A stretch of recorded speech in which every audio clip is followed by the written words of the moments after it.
it's not about only climbing the mountains, it's about the energy that you absorb from the mountains, and it's about the sharing of love between a living thing and a non-living thing on 8,000 meters.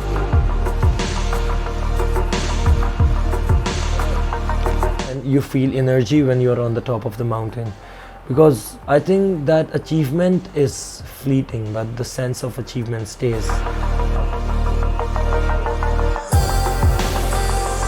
Because every mountain has its own charm, its own aura of, you know, danger and adventure and happiness.